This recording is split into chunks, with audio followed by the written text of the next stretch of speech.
hidrogênio verde nada mais é do que a produção do hidrogênio, em que nenhuma etapa da sua produção vai liberar dióxido de carbono no meio ambiente. O hidrogênio é uma excelente forma de armazenar energia, porque ao invés de armazenarmos em baterias, que vai liberar químicos no ambiente, o hidrogênio ele não vai liberar nenhum tipo de químico e a sua combustão libera água. Então, a nossa ideia é trabalhar com novas formas de energias renováveis e limpas. Agora, o hidrogênio verde vai ser produzido através da eletrólise da água. Essa eletrólise, a gente tem que ter em mente que é um processo muito caro. Então, para isso, a gente vai estar tentando buscar trabalhar com catalisadores que façam que essa reação ela diminua o custo energético e também que sejam catalisadores baratos. O nosso catalisador de ouro seria a platina, que é o que reduziria ao máximo possível a barreira energética. Mas a gente está trabalhando com o carbeto de tungstênio, que ele, por causa dessas características, ele vai facilitar essa redução da barreira energética durante a eletrólise e ele tem um custo-benefício muito maior do que a platina. Vamos lá. O carbeto de tungstênio pode apresentar diversas fases possíveis. As fases vão ser a forma geométrica que os átomos vão estar organizados. Temos aqui da direita para a esquerda as nossas fases, indo da menos estável para mais estável. Estamos buscando a fase a meta-estável, a fase com a menor estabilidade, que é a fase cúbica de face centrada. A gente está buscando essa fase por causa das suas características que vão facilitar a catálise da hidrólise do hidrogênio, que vai fazer com que a reação aconteça mais rápido em relação às suas outras fases.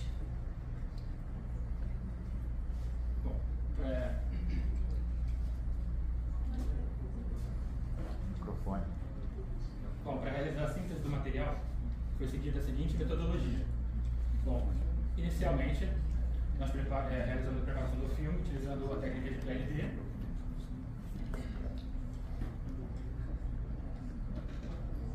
Bom, nós realizamos a síntese do material utilizando a técnica de PLD. Em seguida, nós realizamos a microscopia eletrônica de varredura para depositar o carbeto. Nós realizamos a microscopia eletrônica de varredura para analisar a morfologia da superfície. Em seguida, realizamos o XPS para analisar a composição química.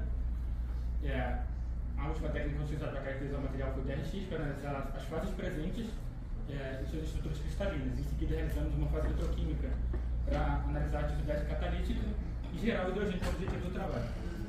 Bom, agora eu vou falar um pouco sobre a instrumentação do PLD. Bom, aqui podemos observar uma figura do aparato experimental que foi utilizado no laboratório. Ele está representado aqui no nosso esquema, que ele é basicamente composto por uma câmara de vácuo. Bom, inicialmente nós realizamos a evacuação dessa câmara de vácuo, utilizando uma bomba mecânica e em seguida uma bomba turbo. Como podemos observar, dentro da câmara, o objetivo dessa etapa é eliminar possíveis contaminantes atmosféricos. E como podemos observar no interior da câmara, nós temos um alvo que fica sobre um portal rotativo a uma distância controlada do nosso substrato de silício, que é onde vai ser depositado o nosso material, que é o carbeto de tungstênio. Bom, basicamente, como podemos observar, temos um laser de linha de área, que ele tem inicia de uma alta energia. Esse laser passa por um sistema óptico que converte e redireciona esse laser para o interior da câmara. Ele vai atingir o nosso alvo, esse alvo vai ser abacionado, formando plasmas particulares que vão atingir esse substrato, formando o nosso filme. Bom, vamos entender melhor como que ocorre esse processo de formação do filme. Basicamente, o laser vai incidir sobre a superfície, esses átomos da superfície eles vão absorver e aquecer, eles vão sublimar, como esse material está no vácuo, ele vai expandir rapidamente, e à medida que ele vai expandindo, ele vai formando uma cratera, como podemos observar ali. Bom, como podemos observar bom, se tivesse um GIF ele quer mostrar, mas basicamente o laser ele vai estar batendo no nosso material, no caso de tungstênio, vai formar aquele plasma e particulares que vão atingir a superfície, formando um filme. Bom, para garantir que essa deposição o laser pulsado ocorra de maneira adequada, é necessário que nós tenhamos o controle sobre determinados parâmetros no interior da câmara, como a pressão dentro da câmara, o tempo de deposição que vai ser realizado, a distância entre o alvo e o substrato e a energia do pulso do laser. Bom, nós mantínhamos todos esses parâmetros constantes para as nossas 3 amostras e variamos apenas o comprimento de onda, como podemos observar, para observar como que a variação desse comprimento de onda vai influenciar na formação do carbeto de tungstênio. Bom, agora partindo para a parte de análise do nosso filme, na etapa de microscopia eletrônica de varredura. Aqui a gente está vendo o microscópio que foi utilizado, que é da marca Tescan, que é o Lyra 3, e falar um pouquinho sobre o funcionamento dele. Diferente da microscopia convencional, que utiliza a luz do comprimento visível, aqui a gente vai ter uma fonte emissora de elétrons, né, via efeito termoiônico, e uma série de lentes eletromagnéticas que vão fazer o guiamento desse feixe. Posteriormente, esse feixe ele vai fazer a varredura da nossa amostra, ele passa por um detector de elétrons, e posteriormente a gente tem a formação da nossa imagem. É interessante apontar que a formação dessa imagem é proveniente das interações eletromatéria, e aqui a gente tem algumas interações possíveis, só que o nosso foco vai ser aqui no destaque, né, que são os elétrons secundários. São justamente provenientes do espalhamento inelástico, onde um elétron primário ele vai fornecer energia, né, uma análise bem superficial da morfologia do nosso filme, e a partir daí esse elétron ele é emitido, que é o que a gente capta e tem a geração da nossa imagem. Uma coisa interessante de ser analisada é o comportamento do carbeto de tungstênio no que diz respeito à variação do comprimento de onda do laser incidido que vai fazer a deposição desse filme. A gente pode observar aqui que, basicamente, à medida que a gente tem um aumento do comprimento de onda, ele tem uma maior absorção, e isso é bem importante para o resultado que a gente vai observar agora. O que a gente está vendo aqui, basicamente, são 3 imagens, né, que foram obtidas com telemétrico. Essas imagens maiores, elas têm uma menor magnificação, e as imagens que estão no canto superior direito delas têm uma magnificação maior. E, basicamente, explicar o que a gente está vendo aqui. No ultravioleta, a gente consegue notar que a nossa amostra ela tem muito mais particulado do que as outras. E isso pode parecer que há uma contradição no que diz respeito à curva que a gente viu anteriormente, porque tem uma baixa absorção de ultravioleta. Porém, essa baixa absorção ela vai propiciar justamente uma maior penetração por conta do laser de ultravioleta. Essa energia ela é mais espalhada, né? Não há uma absorção muito boa. Eventualmente, há um acúmulo dessa energia no interior do nosso material. Eventualmente, isso explode e há uma grande ejeção, né, desse particulado. Por isso que a gente vê aqui uma maior concentração dele. Enquanto no verde e no vermelho, a gente tem uma quantidade quase que igual de particulados. Nós consideramos que esses pontos pretos havia particulados, só não houve uma boa adesão. E basicamente é isso.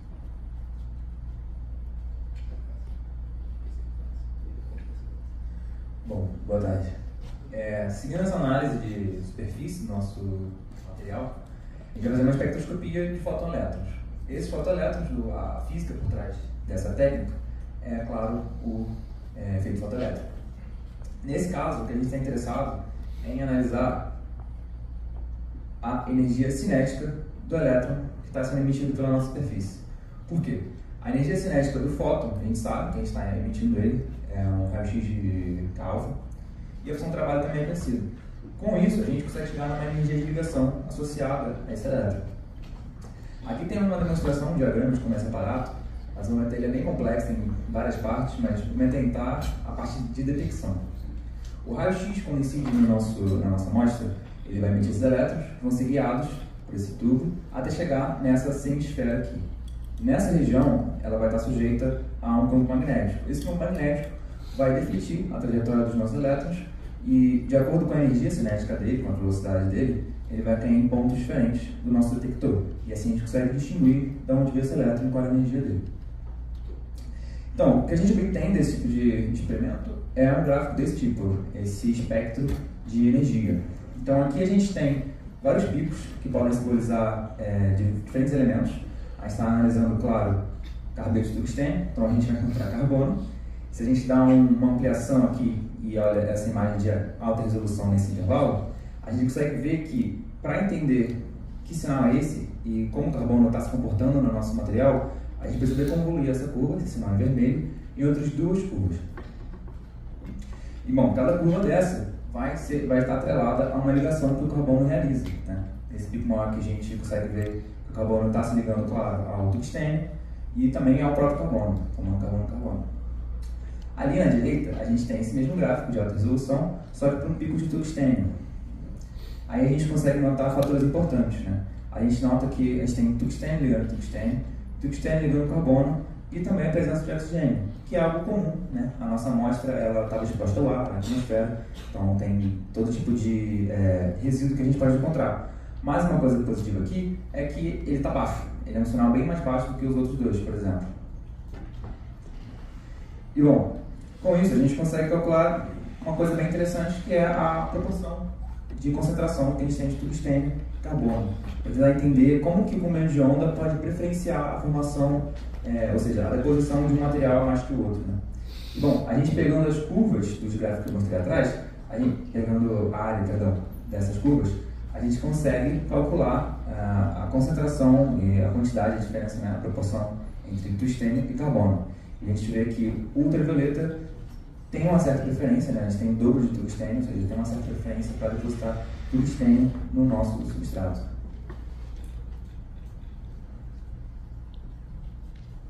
Perfeito. Então, agora dando sequência na caracterização do nosso material, a gente está interessado em justamente determinar qual fase cristalina do WC ou W2C que foi formada na superfície do nosso filme. Nesse sentido, a gente parte para uma análise cristalográfica utilizando o difratômetro de raio-x na técnica de difração de raio-x. Aqui é um pouco sobre o princípio de funcionamento dessa técnica. É basicamente uma aplicação da lei de Bragg, né, que nos vai dizer como que os máximos de difração do feixe de raio-x vai interagir com a amostra e vai aparecer em relação ao ângulo de difração, né? Aqui na imagem 19, na esquerda, a gente tem uma representação da técnica que foi utilizada dentro do contexto da difração de raio-x. Como a gente está interessado em avaliar justamente só a superfície do material, que é o filme acima do substrato, foi utilizada a técnica de Grazing Incidence X-ray Diffraction, ou GIXRD, que seria, em português, uma difração de raio-x de incidência rasante. Nessa forma da difração de raio-x, é fixado o ângulo de incidência, nós utilizamos 1 grau, justamente para limitar a penetração da radiação X na superfície do material e permitir a caracterização somente do filme e não do substrato. Aqui, já avaliando diretamente a cara dos nossos difratogramas, né, a gente observa claramente na amostra UV uma presença muito maior de picos cristalinos, juntamente a uma característica amorfa. E essa avaliação é chamada de nanocristalidade, que é uma cristalinidade de curto alcance, justamente a estrutura cristalina subjugada a uma estrutura amorfa. Avaliando ali em cima a comparação com os picos da ficha cristalográfica do WC, é observado justamente a presença do WC cúbico, que era a fase cristalina que nós estávamos procurando, né? E a gente observa ali também um fato interessante, que mesmo na incidência sendo rasante, nas amostras verde e infravermelho, ainda foi observado picos do substrato, e eles podem ser atribuídos à difração de segunda ordem do nosso material, devido à espessura do filme ter sido menor, já que, como a gente pode ver nas figuras do MEV, a espessura do filme é menor devido à menor deposição. Aí, dando um zoom nessa figura do UV, né, foi realizado o fit das curvas para determinar a posição da central dos picos com maior precisão, e também foi realizado o cálculo das áreas para conseguir determinar qual é a proporção de WC cúbico dentro dessas estruturas cristalinas, né? E aí, esse cálculo quantitativo, nós conseguimos obter que 48,8% das estruturas cristalinas do nosso material são da fase desejada CWC. Após a preparação, a construção e a caracterização do nosso filme, nós chegamos na parte da geração de hidrogênio. Aqui temos a foto do nosso experimento. São 3 eletrodos imersos em solução que, colocados a uma diferença de potencial, gera corrente, e essa corrente ativa as reações. Aqui uma imagem esquemática do nosso experimento e os processos os mecanismos de reação do hidrogênio. A gente tem o próton reagindo com o elétron, gerando um hidrogênio dissolvido, que é a caracterização de Valmer. Temos Staffel, que são 2 hidrogênios adsorvidos, gerando a molécula de hidrogênio, e temos aeróbios que tendo o hidrogênio absorvido, reagindo com o hidrogênio e com o elétron, gerando outra molécula de hidrogênio. Já fazendo análise do nosso resultado, para a gente caracterizar o nosso material, uma propriedade importante é determinar um certo potential, que é o potencial inicial onde vai iniciar a nossa geração de hidrogênio. Tá?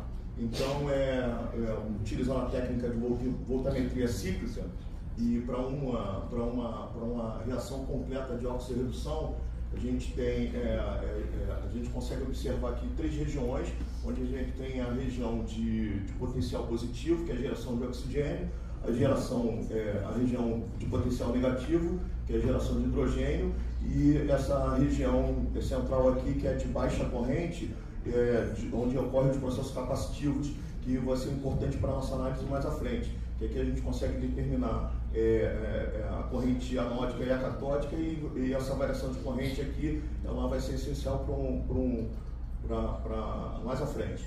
À direita eu tenho só essa região de interesse aqui em azul, onde a gente percebe que, observa que o nosso material de interesse, o nosso filme, ele tem um set potential menor do que o cobre, mas por enquanto ele não supera a platina, né?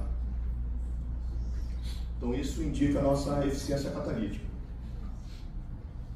Bem, sabemos que a gente tem uma relação direta entre a corrente capacitiva e a capacitância daquela dupla camada, e a menos da velocidade de varredura, e sabemos que, fazendo a relação entre as capacitâncias dessa capa dupla e do meu material em área superficial lisa imersa em ácido, a gente consegue ter uma relação entre as áreas, né? A área geométrica, ele é medida em laboratório, que no nosso caso aqui foi 0,169 cm².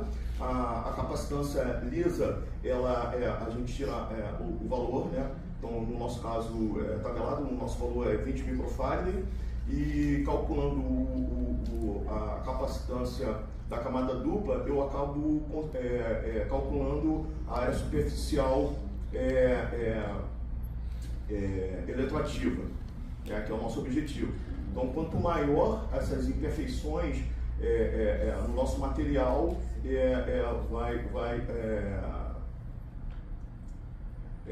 maior vai ser a nossa eficiência energética. Então, calculando isso para 5 medidas diferentes de tensão, nós conseguimos plotar aqui a relação entre essa meia altura da diferença da variação de corrente pela velocidade de varredura. Então, realizando esse cálculo, a gente chega que a nossa capacitância da capa dupla é 31,78 microfarad, e colocando e calculando aqui nessa forma, a gente chega que a nossa área superficial eletroativa é de 1,59 cm², e ela é 10 vezes maior do que a área geométrica. Perfeito. Então, agora, rapidamente, as conclusões do nosso trabalho. Dá para dizer que os nossos objetivos lá do início foram concluídos com sucesso. A gente conseguiu produzir os filmes de WC com presença da fase cúbica cristalina. A gente observou também que, variando os parâmetros de deposição, o comprimento de onda UV foi o que melhor depositou o filme, e também, a partir da análise eletroquímica, foi possível observar que o CWC melhorou a densidade de sítios ativos do nosso material e formou um eletrodo melhor do que o cobre. Obrigado. Aqui as referências e aqui o agradecimento à equipe.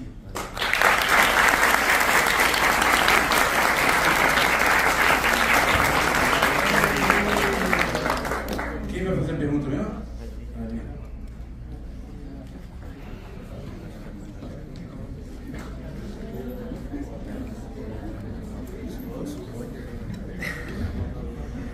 Boa tarde, equipe. Parabéns pelo trabalho. Obrigado. Tenho uma dúvida, talvez tenha sido uma desatenção minha, que Em que parte entra o catalisador na hora da formação do hidrogênio, ali na reação final? Então, o catalisador, ele é um papel, ele é a mesma coisa que os eletrodos ali, entendeu? Nesse caso a gente está fazendo uma voltametria cíclica, né? Então uma hora, é que você deve estar acostumado com a eletroquímica do catodo e o anodo, né? Nesse caso da voltametria cíclica, eles vão alterando quem é o catodo e quem é o anodo. Então a gente está utilizando o catalisador como o próprio eletrodo nesse caso. Eu vou fazer uma pergunta que eu acho que é muito básica, mas enfim, de curiosidade, por que o processo de eletrólise para obtenção de hidrogênio é tão caro? Então, é devido principalmente ao custo da platina, né? Qual gráfico que é? É o segundo. Então, ali você vê que a platina é o nosso padrão ouro, né? O on-set potential dela, que seria a energia para iniciar a reação, é muito baixo. Mas por que é tão custoso? Porque a platina não é um material abundante, certo? Dessa forma, é necessário procurar alternativas para a obtenção desse material, entendeu? Obtenção desse material não, né? Geração de novos materiais que possam substituí-lo. Eu acredito que seja devido a isso. O processo da eletrólise em si não é dificultoso de se fazer, é mais a questão dos materiais utilizados nele, né? No processo de eletrólise.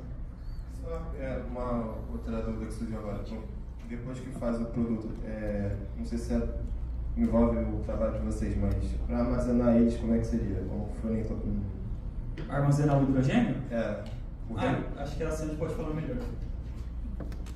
O hidrogênio ele é utilizado de forma gasosa ou líquida. Então ele vai ser usado como se fosse um combustível mesmo, porque ele é um combustível.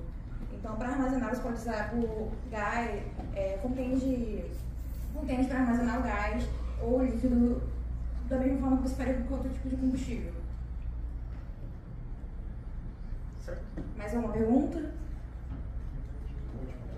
Não ficou muito claro para mim o quão eficiente o filme de CWC é em relação a outros eletrocatalisadores. Então vocês até apresentaram a área superficial eletroativa e você teria alguma referência base, não só nessa questão, mas também na questão do custo do material de vocês. E por que vocês escolheram justamente esse material? A gente escolheu esse material porque dentre os materiais que a gente está estudando na literatura, ele é o que tem uma, não vou dizer mais, mas é um dos que tem a produção de menor custo. Porque pra gente, vocês estão vendo nesse gráfico, essa linha quase que uma cinta vertical é a barreira de potencial que tem que ser vencida. Então, a em preto é do cobre, que seriam os eletrodos normais que são utilizados. A nossa ideia é sempre diminuir cada vez mais essa barreira. E para diminuir essa barreira, a gente vai ter que diminuir a energia de reação. E isso vai ser custoso. Nem todos os tipos de elementos vão servir como catalisadores para isso. Então a gente escolhe o carboidrato de tungstênio porque ele, em relação aos materiais que a gente conhece, é mais barato e tem uma boa eficiência comparado com o nosso padrão ouro, que é a platina, e o que a gente costuma usar, que é o cobre. Então, só complementando, se você quiser um valor quantitativo, que aqui a gente não colocou o cálculo do on-set potential, né? Mas o nosso material possui um on-set potential de mais ou menos 10 vezes melhor do que o cobre. Seria algo desse gênero. E ali dá para ver a comparação com a platina, né? A platina é quase zero, é cerca de 20 milivolts a on-set potential da platina. Então é bem difícil de se atingir, mas dá para ver pelo gráfico que está se aproximando, né? E é um material extremamente mais abundante e muito mais barato.